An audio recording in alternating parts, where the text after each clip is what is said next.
عام طور پر سب تحریروں میں عورت لکھی جاتی ہے اور مرد کو بے وفا کہہ کر تحریر سے نکال دیا جاتا ہے، پر آج کچھ الفاظ مرد ذات کے نام۔ مرد اگر بیٹا ہے تو نعمت، بھائی ہے تو ہمت، شوہر ہے تو تمہارے ایمان کی تکمیل، باپ ہے تو جنت کا دروازہ، ان سب رشتوں میں وہ تمہارا محافظ ہے۔ مرد بہت حسین ذات ہے،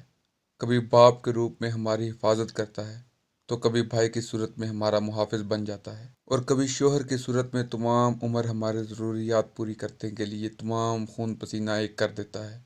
کیونکہ مرد بھی محبت کرتا ہے اور آخر تک نبھاتا ہے۔ میں نے مرد کو بیوی بچوں کی روٹی کی خاطر دوسروں سے خاموشی کے ساتھ گالیاں سنتے ہوئے بھی دیکھا ہے، لیکن بڑا سخت جان ہوتا ہے یہ مرد، آنسوں کو ایسے پی جاتا ہے جیسے اسے تکلیف ہوتی ہی نہ ہو، مگر مرد جب روتا ہے تو فرشتہ سب روتا ہے، اور اگر یہی مرد بچوں کو غلطی کی وجہ سے ڈانٹے تو اسے وحشی کہا جاتا ہے، اور اگر بیوی کو نوکری سے روکے تو متکبر، اور روب جمانے والا اگر ماں سے دل جوئی کرے تو ماں کا لاڈلا، اور اگر بیوی سے پیاری باتیں کرے تو بیوی کا مرید۔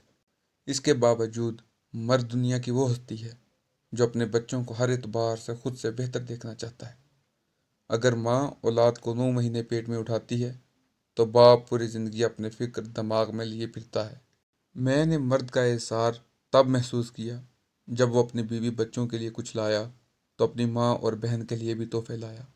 میں نے مرد کا تحفظ تب دیکھا جب سڑک کراس کرتے وقت اس نے اپنے سارے چلنے والی فیملی کو اپنے پیچھے کرتے ہوئے خود کو ٹریفک کے سامنے رکھا۔ مرد کبھی بھی مجبور نہیں ہوتا، بلکہ اگر وہ عورت سے سچی محبت کر لے تو وہ اسے کسی دوسرے مرد کے لیے نہیں چھوڑ سکتا۔ لیکن یہ حقیقت ہے، مرد جسے ٹوٹ کر چاہتا ہے اسے کبھی بھلا نہیں پاتا، بس وہ ایسا خاموش ہوتا ہے کہ لفظ محبت پر کبھی ہنستا ہے تو کبھی آنکھوں ہی آنکھوں میں رو پڑتا ہے۔ مرد کی محبت دانت کے درد کی طرح ہوتی ہے،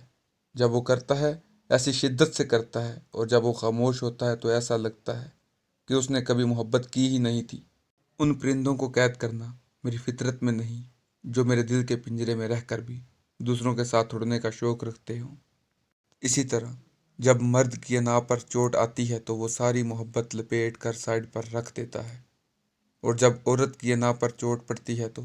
وہ محبت میں سڑ چڑھنے مرد کو زمین پر لا پھینکتی ہے اور پلٹ کر دیکھتی بھی نہیں۔ مرد جس سے سچی محبت کرتا ہے اس کے سامنے کمزور پڑ جاتا ہے اور ہمیشہ کے لیے اس کی ہر خواہش کو پورا کرتا ہے، اور وہ اپنی محبت کے لیے ہر کسی سے لڑ سکتا ہے۔ میں نے مرد کا ضبط تب دیکھا جب اس کی جوان بیٹی گھر اجڑنے پر واپس لوٹی تو اس نے غم کو چھپاتے ہوئے بیٹی کو سینے سے لگایا اور کہا کہ ابھی میں زندہ ہوں، لیکن اس کی آنکھیں اور لہجہ بتا رہا تھا ڈھیر تو وہ ہو ہی چکا ہے۔ میں نے مرد کی قربانی تب دیکھی جب ایک بار بازار گیا اور ایک فیملی کو دیکھا جن کے ہاتھوں میں شاپنگ بیگز کا ڈھیر تھا، اور بیوی شوہر سے کہہ رہی تھی میری اور میرے بچوں کی خریداری پوری ہو گئی، آپ نے کرتا تو خرید لیا، چپل بھی خرید لیں۔ جس پر جواب آیا ضرورت ہی نہیں، پچھلے سال والی کون سی روز پہننی ہے جو خراب ہو گئی، تم دیکھ لو کیا لینا ہے، بعد میں اکیلے آ کر کچھ نہیں لے پاؤ گی، ابھی میں ساتھ ہوں، جو خریدنا ہے آج ہی خرید لو۔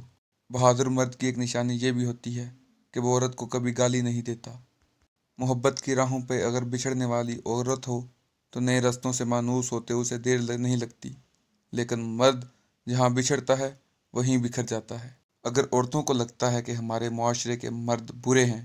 تو ان کو چاہیے کہ بطور ماں اپنے بیٹوں کی اچھی تربیت کیا کریں۔ عورت کو کیا پتہ کہ مرد صرف یہ سوچ کر بھی پل پل مرتا ہے کہ اس کی محبت کو کوئی اور ہاتھ لگائے گا۔ خوبصورت مرد وہی ہوتا ہے جو عورت کی عزت کرنا جانتا ہے، اس سے محبت کرنا جانتا ہے، اس کی اہمیت سے واقف ہوتا ہے، ہر رشتے کا تقدس بحال رکھتا ہے۔ چہروں سے اور قد کاٹ سے مرد خوبصورت نہیں بن جاتے۔ مرد ظالم ہوتا ہے، مرد حاکم ہوتا ہے، مرد خود کو عورت کا خدا سمجھتا ہے۔ ایسے کتنے ہی جملے ہم کتنی آسانی کے ساتھ کہہ دیتے ہیں، مگر کبھی سوچا ہے کہ مرد کس قدر مشقت کرتا ہے اپنی عورت کا سائبان بننے کے لیے؟ اس معاشرے کی سرد گرم ہواؤں سے اسے بچاتا ہے، اپنا آپ مارتا ہے، کماتا ہے، اور پیسے سے اپنے گھر کی عورت کے لیے دنیا کی ہر چیز خریدتا ہے، پر شاید پھر بھی وہ قدر پا نہیں سکتا جس کا وہ حقدار ہے۔ جو مرد آپ کے لیے رو پڑے بس وہ محبت کی انتہا ہے۔ اس سے زیادہ آپ کو کوئی بھی نہیں چاہ سکتا۔